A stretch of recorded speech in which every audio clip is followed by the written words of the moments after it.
स्वागत है आप लोगों का हमारे यूट्यूब चैनल स्वर संगम में। आज हम आपके लिए लेकर के आए हैं लेसन 3। लेसन 3 में हम जानेंगे श्रुति और स्वरों की तुलना। श्रुति जो सुनी जा सके श्रुति कहलाती है।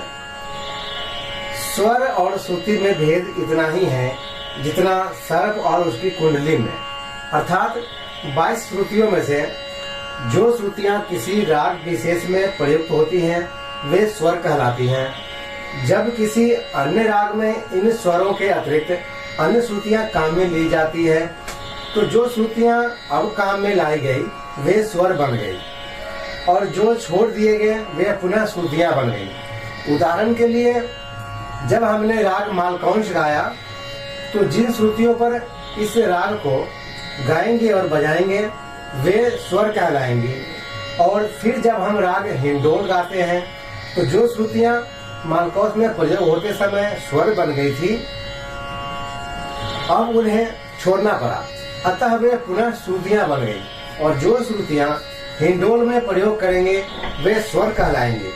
इस प्रकार जब गायन वादन में श्रुति का प्रयोग नहीं होता तो वह कुंडली की सोई हुई रहती, और जब उसका प्रयोग किसी राग विशेष में होता है तो वही सर्प की भांति क्रियाशील हो जाती है। इस आधार पर श्रुति को कुंडली और स्वर को सर्प की उपमा दी गई है। यही भेद शास्त्र सम्मत है और सब श्रुतियां ही रागों में से स्वर का रूप धारण कर लेती है तथा इन श्रुतियों के कारण रूप ही राग है। इसके अतिरिक्त कुछ विद्वानों की श्रुति विषय के विचार इस प्रकार हैं। कर्ण स्पर्श मींड सूत से श्रुति तथा उस पर ठहरने से वही स्वर हो जाता है।